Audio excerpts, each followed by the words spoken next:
বড় বৌমা, তোমার মনে আছে আজ তোমার সেলাই শিখতে যাওয়ার কথা? এখন থেকে এসব সেলাই পড়াই সব শিখে নিলে না, যখন ছেলে পুলে হবে তখন তারা তোমার হাতের বানানো জামা কাপড় পরবে।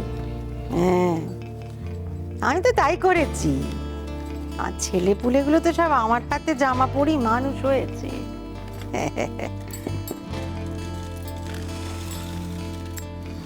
এই নিন বাবা, হয়ে গেছে।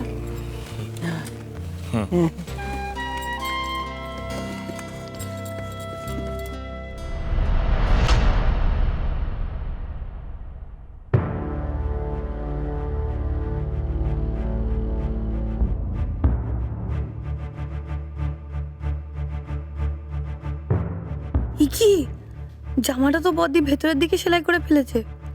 ঝাড় খাবে মায়ের কাছে, নিঘাত ঝাড় খাবে। কি হলো? না, ভাবলাম এই জামাটা পরলে না আমার ভালো দেখায় না। অন্য যে কাঁচা জামা আছে সেটা বরং পরি। হয়েছে ভালো সব এক একজন। বুড়ো বয়সে এই জামা না ওই জামা, কোন ফ্যাশনে যাচ্ছে ঈশ্বর জানে। আর হয়েছে জ্বালা, আপনি বলে নিয়ে ঘর ছড়া জন্ম চলে মত। দেখলি কাকুলি, বাবা কেমন বদ্দিকে বাঁচিয়ে দিল। মা বদ্দিকে সেলাই শেখাতে পাঠাচ্ছে, বাবা তার ভুল ঢেকে দিচ্ছে। আর তুই, তোর কথা কেউ ভাবে না রে কাকুলি। সবাই বদ্দিকে সভ্যগুণ সম্পন্ন করতে লেগেছে। তার উপর তোর যদি মেয়ে হয়, ওরে বাবা রে, তাহলে তো আমি এ বাড়িতে সবার কাছে সুন্দরী হয়ে যাব। ওই বুটিফুল সুন্দরী না, কাজের মেয়ে সুন্দরী। বদ্দি ঠ্যাংয়ের উপর ঠ্যাং তুলে বসে থাকবে, আর আমাকে 5 মাস খাটতে হবে।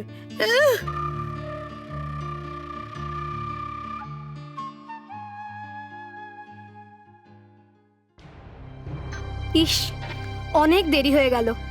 কে জানে বড়দা এতক্ষণে চলে এসেছে কিনা। ওদিকে সিদ্ধার্থটাও অপেক্ষা করছে। একটু তাড়াতাড়ি করো না গো, এটুকু টাইম তো লাগবেই।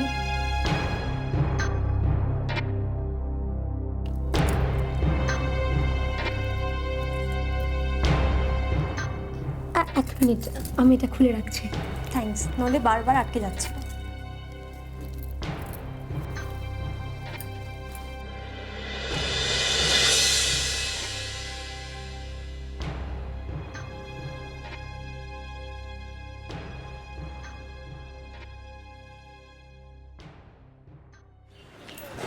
দিদি, সারদা সেলাই স্কুল কোন দিকে একটু বলতে এই পারবেন? তো এইদিকে সোজা যান, সামনে। Thank you.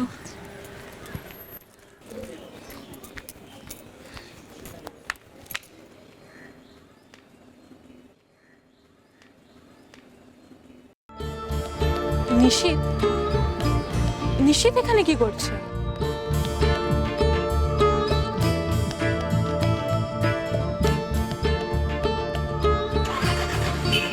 নিশিত, নিশিত,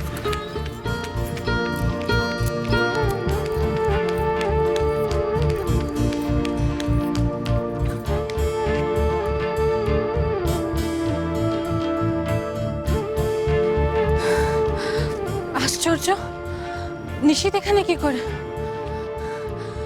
ও এখানে কি করছিল?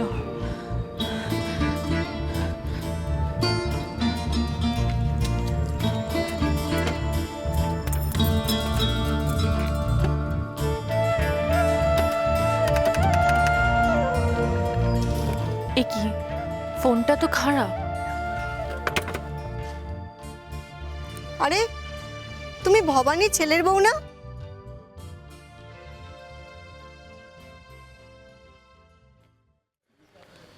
হ্যাঁ। এই দেখো কি কাণ্ড, তুমি এখানে কি করছো? আমার সেলাই স্কুল তো ওইদিকে।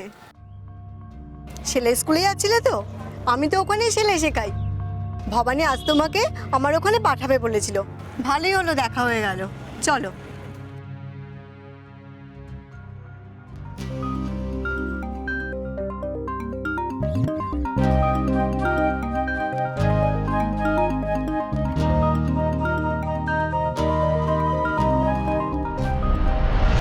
আরে, আমার হার!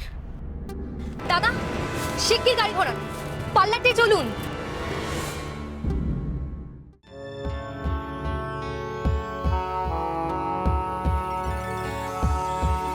এ কি, পাল্লার তো বন্ধ হয়ে গেছে।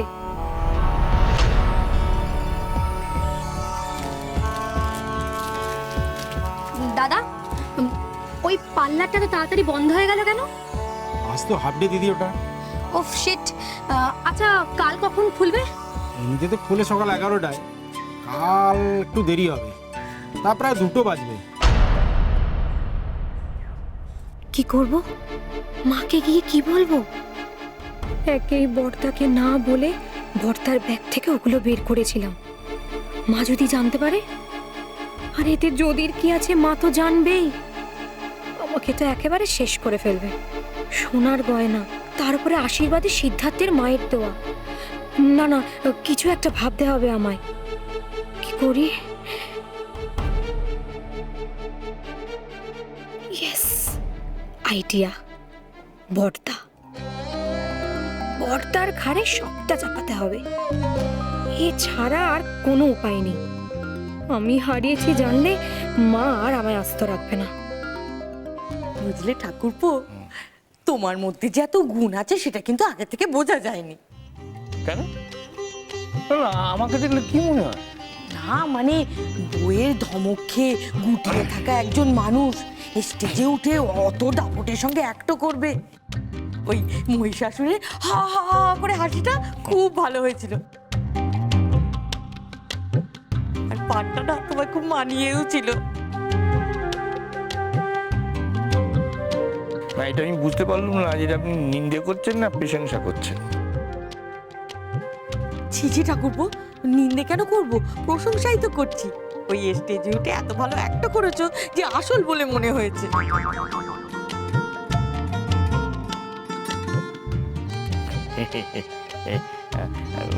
সত্যি আমাকে ভালো লেগেছে। হ্যাঁ,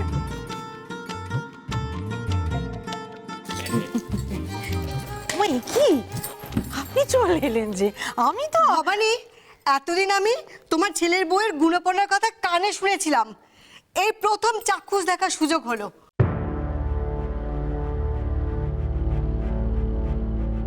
ও ঠিক পেরেছে তো? আমি জানতাম আপনার কাছে রোজ গেলে। রোজ একদিনে আমার যে শিক্ষা হয়ে গেছে, তাতে আমি ওকে রোজ আর সেলাই শেখানোর ঝুঁকি নিতে পারলাম না। ওরা আজকে শুরু, আজকে শেষ, আর যাবার দরকার নেই। কেন? কেন?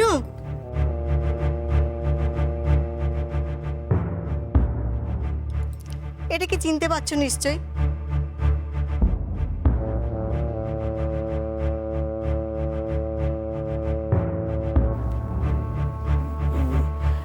সেলাই মেশিনের হাতল? হ্যাঁ, 15 বছর ধরে এটা মেশিনের সঙ্গেই ছিল। তোমার গুণধর বৌমা এটা দুবার ঘুরিয়েই দেখো এই দশা করেছে।